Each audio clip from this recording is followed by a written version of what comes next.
I'd been awake since 4:30 that morning. The night maintenance team had all caught something nasty at a birthday celebration, and 6 buildings don't clean themselves. Not when important international guests are arriving at 9. The early spring air bit through my jacket as I walked across the parking structure.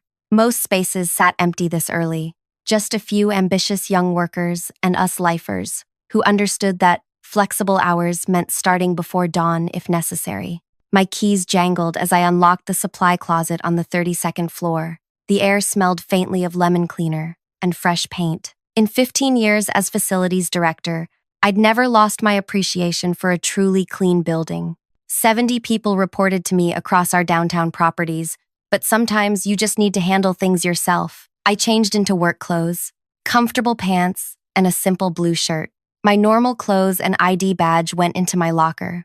Some executives get uncomfortable seeing me in anything but business attire, but you can't properly mop in dress pants. The conference room on 34 needed special attention. Floor-to-ceiling windows lined the east wall, the morning sun highlighting every smudge and fingerprint. I worked methodically, watching dawn spread across the city below me. There's something peaceful about being alone in a space normally filled with noise and motion. My radio crackled. "Marlene, you up there?" It was Tom from maintenance. "Yes, just finishing the obsidian room. You really don't need to do that yourself. We could have called the backup crew." I smiled, wringing out my mop. For what they charge. Besides, I don't mind. Keeps me connected to what's actually happening in these buildings. The truth was more complicated. My job had grown increasingly isolated. Meetings about budgets, vendor relationships, and corporate politics filled my calendar. But I missed the simplicity of making something dirty become clean. Some of my best thinking happened with a mop in hand. By 8:30, everything gleamed. I gathered my supplies, planning to change before the visitors arrived. That's when I heard voices approaching, way too early for the scheduled meeting. The door swung open. 8 people filed in, 5 wearing expensive suits from our advanced technologies division, 3 looking slightly jet-lagged in even nicer clothes. The overseas clients had arrived early. Damon, the division head, nodded at me without really seeing me. I recognized the look, the one that categorizes maintenance staff as moving furniture rather than people. "We can set up in here," he said to the guests. "Our presentation will blow you away." I started to wheel my cart out when one of the younger guys bumped into it. Water sloshed over the side, splashing across my shoes and pant legs. "Watch where you're going," he snapped, then turned to his colleagues with a smirk. "Mop the conference room, cleaning lady." Laughter rippled through the group. The overseas visitors looked uncomfortable, studying their shoes or the view outside. I felt heat rise to my cheeks.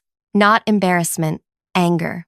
Pure, simmering anger. Damon, who'd worked with me for 7 years, who'd called me 2 weeks ago about temperature complaints in this very room, said nothing.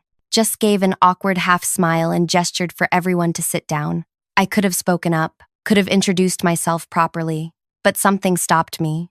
I'd seen that smirk before, on people who wouldn't hear correction anyway. So, instead, I quietly continued mopping up the spilled water. And I listened. "We've upgraded everything on this floor," Damon was saying. "Removed those annoying automatic door closers, took out the ugly yellow railing in the break room, even disabled those loud alarms on the emergency exits. Nothing but premium space for our team." My ears perked up. None of those modifications had been submitted for approval. Each one represented a significant safety violation.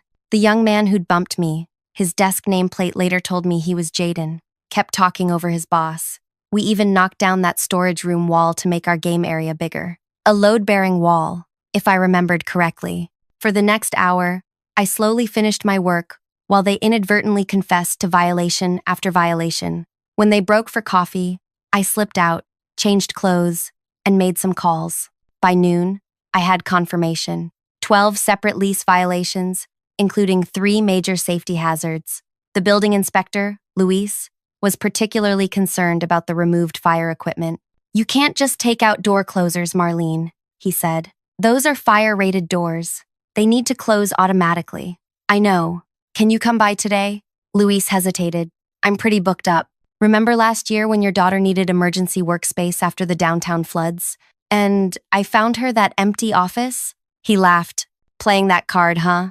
All right, I'll be there at 2. I spent the next hour pulling building plans and lease agreements. Every modification they'd bragged about was explicitly forbidden. Their lease required written approval for any structural change, which they'd never requested. At 1:15, I changed back into my normal clothes. Charcoal pants, cream blouse, sensible shoes. My badge went back around my neck. Marlene Everett, Facilities Director. My name is Marlene, not cleaning lady. I manage 850,000 square feet of premium commercial space. I've worked my way up from actual cleaning staff 26 years ago, and I know every inch of these buildings better than anyone alive. At 2 o'clock, I met Luis and 2 building safety officers in the lobby. We took the elevator to 34. I could hear Jaden's voice echoing down the hallway as we approached the conference room. So as you can see from these profit projections, our division will lead company growth for the next 5 years. I pushed the door open. Everyone turned. "Excuse me," I said calmly. "I need to interrupt this meeting. This entire floor needs to be evacuated immediately." Damon stood up. "What are you talking about? We're in the middle of fire code violations, unauthorized structural modifications, removal of emergency equipment," I replied. "This space is being closed until all issues are remediated and re-inspected." Jaden looked confused. "Who are you two?" I smiled. "I'm the facilities director for this building. The person you called cleaning lady this morning? I'm effectively your landlord." The room went quiet. The overseas clients exchanged glances. "Everyone needs to collect essential personal items only," Luis announced. "The floor will be locked until all violations are addressed." Damon's face reddened. "This is ridiculous. We have international clients here. You can't just— Actually, we can," I said, "and we must. The safety issues here aren't minor. You've removed fire equipment, disabled emergency systems, and made unauthorized structural changes that could compromise the entire floor." One of the international visitors stood up. She was elegant, with silver streaks in her dark hair. "Perhaps we should continue this another time," she suggested. "I apologize for this disruption," I told her. "Would you and your colleagues like to join me for coffee downstairs? I can explain what's happening and ensure your time hasn't been wasted." She nodded, and her colleagues gathered their things. Jaden stepped toward me. "You can't take our clients." I didn't even look at him. "I'm not taking anyone. I'm offering these visitors the professional courtesy you failed to show me this morning." As everyone filed out and the safety officers began posting notices on the doors, Damon grabbed my arm. "You're enjoying this, aren't you? Making us look bad?" I removed his hand. "No, Damon. I'm doing my job, ensuring this building is safe for everyone who works here, including you." Before I continue further, thank you for listening to my story so far. I wonder where you're tuning in from today. Somewhere cozy, I hope, maybe with a warm drink nearby. Now, back to what happened when the international clients and I went downstairs. The cafe on the ground floor was quiet that afternoon. Helena, the leader of the international delegation, stirred her espresso thoughtfully. "So you were actually checking the building when we arrived?" she asked. "Yes. We had staff shortages, and I believe in hands-on management. I know how important first impressions are for guests like yourselves." Helena's colleague, Ravi, leaned forward. "And they had actually removed safety equipment? Why would anyone do that? Aesthetics, usually, or convenience. Those door closers can be annoying if you're carrying things through, but they save lives during fires." We talked for nearly an hour, not about deals or contracts, but about values, about treating people with dignity regardless of their position, about the importance of safety over appearances. As we finished our coffee, Helena handed me her card. "We value partners who demonstrate integrity. Perhaps we should discuss working with your division instead." I smiled. "I don't have products to sell you, I'm afraid.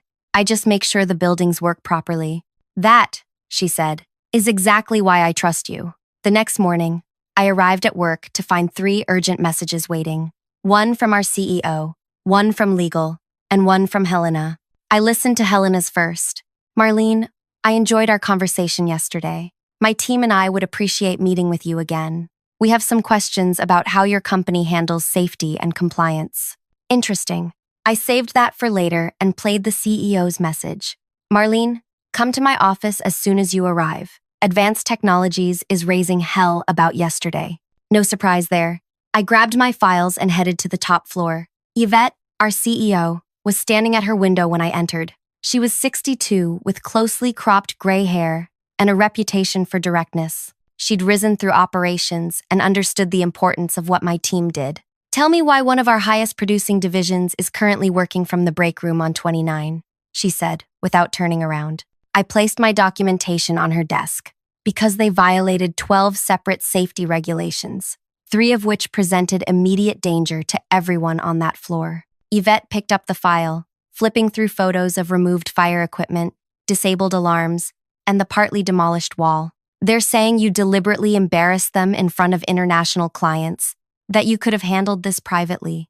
I intended to speak with Damon after their meeting, but when I reviewed the violations with the building inspector, he deemed the situation too dangerous to wait." Yvette finally looked at me. "And this had nothing to do with someone calling you a cleaning lady? So they'd included that part. Interesting. Did they mention the part where Damon, who knows exactly who I am, said nothing?" I asked. "Or how Jaden knocked over my equipment and never apologized?" "They did not. The timing was unfortunate," I admitted. "But I'd have made the exact same call regardless of how they treated me. We can't have people removing fire safety equipment, Yvette." She nodded slowly. "I believe you. But advanced technologies generates 28% of our revenue. Damon has powerful friends on the board. He's demanding your termination." My stomach tightened. 26 years at this company, and it could end over doing my job correctly. "What do you need from me?" I asked, keeping my voice steady. Yvette handed back my file.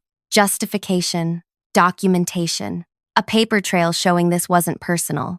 "I'll have it on your desk within the hour." "Good." She paused. "And Marlene, watch your back. Damon doesn't forget slights, real or imagined." I spent the morning compiling everything: photographs, maintenance requests, building codes, lease agreements. I included witness statements from my team about previous safety conversations with advanced technologies. The evidence was overwhelming. By lunchtime, I felt more confident. Facts were on my side, even if office politics weren't. As I headed to the cafeteria, my phone rang. Helena again. "Marlene, thank you for calling back. My team and I would like to meet with you tomorrow if possible." "Of course," I replied, though I should clarify that I don't handle client relationships or sales. "We understand. This is about something else entirely. Would 10 tomorrow work?" I agreed, curious what she wanted. As I ended the call, I noticed Jaden watching me from across the hallway. His usual swagger was gone. He looked nervous. "Problem?" I asked. He shook his head quickly and hurried away. Odd behavior for someone whose boss was supposedly about to get me fired. That afternoon, I received an email from Yvette. "Documentation received. Hold on repairs for now." Hold on repairs? That made no sense. The violations needed fixing immediately. I called Luis. "Has anyone from Advanced Technologies contacted you about the inspection?" "Yes." He sounded uncomfortable. "Someone named Warren from your legal team called. Said we should delay enforcement until an internal review is completed." "Warren? He wasn't on our legal team. I'd never heard of him." "Don't change anything without written instructions," I told Luis. "Something strange is happening." After hanging up, I searched our company directory. Warren Lassiter worked in Advanced Technologies as their compliance officer. He'd only been with the company for 3 months. Why was he pretending to be from legal? And why was Yvette delaying repairs for serious safety violations? I needed more information. Time to visit an old friend. B had worked in accounting for 30 years. She processed every contract, invoice, and expense report that moved through the company. She also remembered everything she ever saw. I found her at her desk, reading glasses, perched on her nose, typing faster than people half her age. "Marlene, heard you caused quite a commotion yesterday." Her eyes twinkled. "Not intentionally. B, what do you know about Warren Lassiter?" She frowned. "Advanced Technologies hired him about 3 months ago. Expensive, too. His contract nearly got flagged for exceeding department hiring caps." "Did he come from another company?" "That's the strange part. His paperwork lists previous experience at Chambly Industrial, but I processed severance for everybody who left there when they closed 2 years ago. His name wasn't on any list." My suspicions deepened. "And Helena's group, the International Visitors, what's their connection to Advanced Technologies?" Bea lowered her voice. "They're from Graham Worldwide. Word is, They're considering a major investment in our research division. Could be worth millions.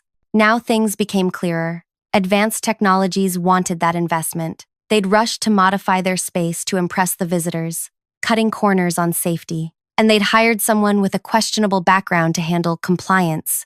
I thanked B and returned to my office, thinking hard. This wasn't just about a rude intern anymore. Something bigger was happening. My phone rang again. Unknown number. Miss Everett, this is Detective Rivera with City Fraud Investigation. Do you have a moment to talk about Warren Lassiter? My skin prickled. What about him? We've been tracking someone matching his description in connection with corporate fraud cases. He typically infiltrates companies before major financial transactions, creates safety or compliance problems, then resolves them for substantial fees. I closed my office door. He's working in our Advanced Technologies division. That's what we suspected. We've been monitoring several companies preparing for investment from Graham Worldwide. Your name came up in our research when you filed yesterday's safety violations. What do you need from me? Just awareness for now. Don't confront him. We're building a case and need more evidence. After hanging up, I sat quietly, processing everything. Damon might not know what Warren was really doing. Or worse, maybe he did. That evening, I drove home in rain that matched my mood. My small house welcomed me with familiar comfort. Bookshelves lining the walls, a worn blue sofa, family photos spanning decades. My dog, Rusty, greeted me with his usual enthusiasm. As I fed him dinner, my doorbell rang. Strange. I rarely had unexpected visitors. Through the peephole, I saw Jaden standing on my porch, rain dripping from his hair. I almost didn't answer, but curiosity won out. How did you find my address? I asked, through the barely open door. Company directory. He looked miserable. Can I talk to you, please? It's important. Against my better judgment, I let him in, keeping Rusty close. The young man who'd been so arrogant yesterday looked different now, scared, even. I think I made a terrible mistake, he said, declining my offer of a seat. I overheard Warren and Damon talking today. They're planning something, and it involves you. What exactly did you hear? They said the inspection was perfect timing, and now they could accelerate the timeline. Warren mentioned something about insurance policies and verifiable negligence. Then they saw me and it stopped talking. I studied him closely. Why tell me? Yesterday, you were happy to humiliate me. Jaden looked at the floor. My mom works as a janitor at night, has for 20 years. When I told her what happened yesterday, he swallowed hard. She was ashamed of me, said she raised me better. His hands twisted together. I'm sorry for how I acted. It was stupid and disrespectful. But this is different. I think they might be planning something dangerous. Do you know what Warren did before joining your team? He said he specialized in corporate safety compliance. Damon brought him in when we started talking to Graham Worldwide. I considered whether to tell him about the detective's call but decided against it. The fewer people who knew, the better. Thank you for the warning, I said. You should probably distance yourself from whatever they're doing. He nodded and started toward the door, then paused. Can I ask you something? How did you get to where you are? I mean, running 6 buildings? The question surprised me. I worked hard, learned everything about how buildings function, made myself valuable by solving problems before they became emergencies. And you didn't let people like me stop you. People like you are everywhere. The trick is proving them wrong without saying a word. After he left, I called Detective Rivera and reported what Jaden had told me. Then I sat down with my laptop and began searching for anything connecting Warren, Damon, and insurance policies. By midnight, I'd found something disturbing. Advanced Technologies had recently increased their insurance coverage for catastrophic workplace incidents to 5 times their previous level. The paperwork had been processed just 2 weeks ago, right after Warren joined the company. I barely slept that night, my mind churning with possibilities, none of them good. By morning, I had developed a theory about what might be happening, but I needed proof. My meeting with Helena was scheduled for 10. I arrived at the executive meeting room early to prepare, only to find Damon already there. This meeting is canceled, he said, smiling thinly. Helena and her team won't be coming. Did they tell you that? I asked. They've decided to work exclusively with Advanced Technologies moving forward. Your services won't be needed. Something in his tone sent warning signals through my brain. I'll confirm that with Helena directly. Feel free. but they're already touring our newly renovated space on 34. He checked his watch. In fact, Warren is showing them our emergency response systems right now. My blood chilled. The floor was closed for safety violations. Who authorized reopening it? Yvette signed off this morning. Everything's been fixed. Isn't that what you wanted? I pulled out my phone and tried calling Luis. No answer. Then I tried Helena's number. Straight to voicemail. Damon watched me with amusement. Problem? When did the repairs happen? My team monitors all building work. Warren handled everything. He's very efficient. Damon headed for the door. Now, if you'll excuse me, I need to join our clients.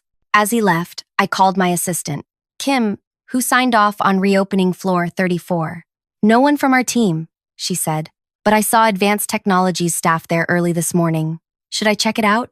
No, I said sharply. Stay away from that floor. Call Luis and tell him to meet me in the security office immediately. Something was very wrong. Repairs that should have taken weeks had supposedly been completed overnight without my team's knowledge or inspection. And now Helena's group was touring a space that might still contain serious safety hazards, or was designed to create one. I rushed toward the security office, my mind racing through possibilities. If Warren was running a scam, what was the endgame? Insurance fraud seemed likely, but how would they execute it? The security office was tucked away in the basement level, filled with monitors showing feeds from throughout the building. Luis was waiting for me, looking worried. Something's not right, he said immediately.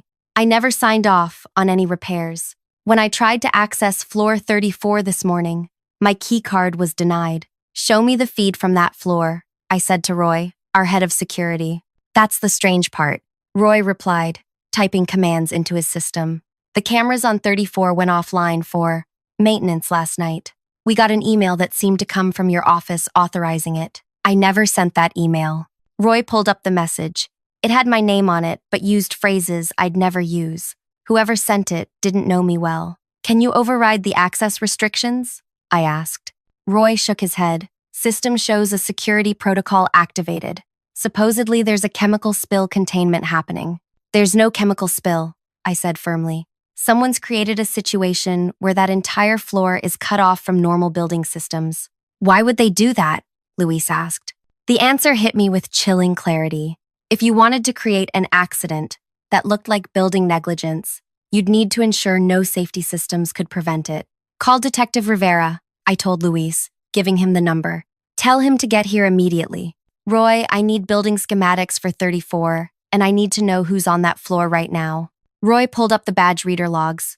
Looks like 10 people badged in within the last hour. Damon, Warren, Helena and her team of 3, and 4 other advanced technologies employees. Any way to communicate with them? Internal phones, Roy began. Would be controlled by their systems now? I finished. What about the building announcement system? That runs on separate wiring. They couldn't disable it without physical access to the main routing panel in the mechanical room. Perfect. I need a building-wide announcement. Marlene, what's happening? Luis asked, his face grave. I think Warren and Damon are planning a controlled accident. Something that would look like building negligence, but actually be deliberately caused. With Helena's team as victims, they could claim the building failed while they were showcasing their innovations. But why? The insurance policy they just increased. Plus, if something happens to Helena's team, Graham Worldwide might pay enormously to avoid negative publicity. Roy handed me a microphone. You're connected to all floors. I took a deep breath. Attention all building occupants. This is Facilities Director Marlene Everett. We have a security situation on floor 34. If you are currently on that floor, please proceed immediately to the emergency stairwells. Do not use elevators. I repeat, evacuate floor 34, immediately using emergency stairs only. Roy switched the microphone off. Do you think they'll listen? Helena will. She understands safety protocols. I turned to Luis. I need to get up there. The emergency override key, he suggested, for fire department use. It'll access any floor, regardless of electronic lockouts. Roy unlocked a small box on the wall and handed me a brass key. Be careful, Marlene, if they're really planning something dangerous. I know, but there are innocent people up there. I handed him my phone. If I'm not back in 20 minutes, Call this number. It's Yvette's direct line. Tell her everything. The service elevator would take me straight to 34's mechanical room, bypassing normal access points. As Luis and Roy gathered building plans, I noticed something on one of the working security monitors. Wait, is that Jaden? I pointed to a figure heading toward the stairwell on 33. Roy zoomed in. Yes. Looks like he's going up the stairs. He must have heard the announcement. He's going to try to help. Despite everything, I felt a flicker of respect for the kid. I need to move now. The service elevator was cramped and smelled of cleaning products. As it climbed, I reviewed what I knew about floor 34's layout. The mechanical room would give me access to the entire floor's systems. If Warren had tampered with anything, I'd find evidence there. The elevator stopped at 34. I inserted the brass key into the mechanical room door, and it swung open with a metallic groan. The room was dim, lit only by equipment indicator lights. I flipped the switch, but nothing happened. The overhead lights had been disabled. Using my phone's flashlight, I examined the electrical panels. Something had been modified. Additional wiring snaked from the main distribution panel to a device I didn't recognize. A small metal box with a digital display counting down. 18 minutes and 42 seconds. 18 minutes and 41 seconds. A timer connected to the building's electrical system. This wasn't just fraud. They were planning something that could hurt people. I heard the stairwell door open somewhere on the floor. Voices echoed. Confused. Concerned. The announcement said to evacuate. A woman's voice said, "Helena, it's just a routine test." Warren's voice responded smoothly. "Nothing to worry about. The facility's staff sometimes run these drills without informing everyone. Then why does the stairwell door show an access error?" Another voice, one of Helena's colleagues. I had to reach them, but I also needed to disable whatever device Warren had installed. With no time to analyze it safely, I made a decision. I opened the main electrical panel and threw the manual override switch, cutting power to the entire floor. Everything went dark except for emergency lighting. The countdown device blinked out. I moved quickly toward the voices, navigating by memory and the dim emergency lights. As I rounded the corner to the main corridor, I saw them, Helena and her team standing uncertainly, while Warren tried to usher them back toward the conference room. "The power failure is part of the demonstration," he was saying. "Our systems can continue operating even during building outages." "Marlene," Helena called out when she saw me. "What's happening?" "Your announcement said to evacuate." Warren's head snapped toward me, his professional demeanor cracking. "This is a misunderstanding. We're conducting an approved demonstration." "There's nothing approved about what you're doing," I replied. "Helena, please take your team downstairs immediately. This floor isn't safe." Damon appeared from a side hallway. "What have you done to the power? You're interfering with a client presentation." "I disabled the timing device you installed in the electrical system," I said loudly. "The one set to trigger in about 18 minutes. Helena's eyes widened. "What device?" "Ask them what really happened to the safety systems they removed." I continued. "Ask why they increased their insurance coverage 5-fold 2 weeks ago. Ask why they falsified building access records." Warren stepped toward me. "You're making serious accusations without evidence. The evidence is in the mechanical room, and the police are already on their way." Damon's face hardened. "Everyone calm down. There's been a misunderstanding. Warren was simply upgrading our systems to exceed safety requirements. By installing a timer on the electrical panel, I challenged, to regulate power usage during demonstrations." Warren replied smoothly, "It's an energy efficiency measure." "That's not," I began. The stairwell door burst open, and Jaden stumbled into the hallway. He was breathing hard. "Don't listen to them," he gasped. I found the plans in Warren's desk. They were going to create a small fire in the server room during the demonstration, make it look like faulty wiring caused by improper building maintenance. Warren lunged toward Jaden. "You went through my desk? That's company property. After what I heard yesterday, I had to know what you were planning," Jaden said. "You talked about verifiable negligence and accelerating the timeline. You were going to hurt people and blame Marlene." Helena moved her team toward the stairwell. "We're leaving now, and we'll be contacting your CEO directly about this situation." "Wait," Damon protested. "This is all a terrible misunderstanding." The stairwell door opened again, revealing Detective Rivera and 2 uniformed officers. Warren Lassiter, We have some questions about your previous employment and several suspicious insurance claims at your former workplaces. Warren's composure collapsed. He looked at Damon, then back at the detective, calculating his options. Damon knew nothing about this, he said finally. I acted alone. That's not true, Jaden countered. I heard both of you planning it yesterday. What followed was a blur of activity. Warren and Damon being escorted downstairs, Helena's team giving statements, building systems being thoroughly inspected. The device in the electrical panel was confirmed to be a timer connected to hidden heating elements near sensitive server equipment, designed to trigger a fire that would appear accidental. By evening, the building hummed with the news. Warren had been running similar schemes at 3 other companies, creating safety incidents that led to insurance payouts and consulting fees for solving the very problems he created. Damon had brought him in specifically to frame me after our history of disagreements about building modifications. 2 days later, Yvette called me to her office again. This time, she wasn't standing at the window, but seated at her desk, looking tired. The board met yesterday, she said without preamble. Damon has been terminated. Advanced technologies will be restructured. I nodded. And Warren? Facing multiple charges of fraud, reckless endangerment, and tampering with safety equipment. His previous work history was entirely fabricated. What about the Graham Worldwide deal? Yvette smiled for the first time. Helena called me personally. They're still interested in investing, but with a condition. They want oversight of corporate safety and ethics protocols. They've specifically requested you lead that initiative alongside your current responsibilities. Me? Your actions impress them. Helena said they value people who demonstrate integrity under pressure. Yvette slid a folder across the desk. It comes with a substantial raise and expanded authority. I opened the folder, skimming the details of the new position. It was everything I'd worked toward for years. Recognition, authority, the chance to implement proper safety standards across the entire company. There's one more thing, Yvette added. Jaden has requested a transfer to facilities management. Says he wants to learn how buildings actually work. I left that decision to you. I thought about the young man who'd insulted me, then risked his position to do the right thing. Everyone deserves a second chance to prove themselves.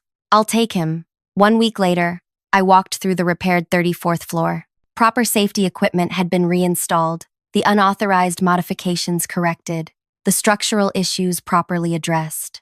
The space was alive with activity, but different now, with new leadership and a renewed commitment to doing things properly. As I inspected the final repairs, I spotted Jaden carefully documenting fire extinguisher locations for our database. When he saw me, he straightened up. Everything looks good, he reported. I verified all emergency systems are functioning according to code.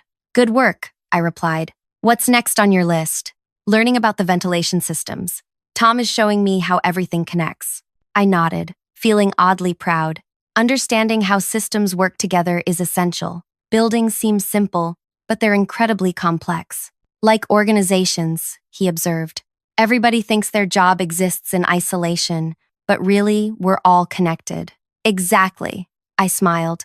You might have a future in this department after all. As we finished the inspection, I thought about how quickly things can change, how one moment of disrespect had uncovered a dangerous fraud, how a building I thought I knew completely had hidden secrets, how a young man I'd written off showed unexpected character. Sometimes cleaning up isn't about mops at all. Sometimes it's about seeing the systems beneath the surface and understanding how everything connects. Thank you for staying with me through this whole story. If you enjoyed it, please take a moment to like, comment, and subscribe to hear more workplace stories like this one. I'd especially love to hear if you've ever had an experience where being underestimated worked to your advantage. Your support means everything to storytellers like me, and there are many more tales waiting to be shared.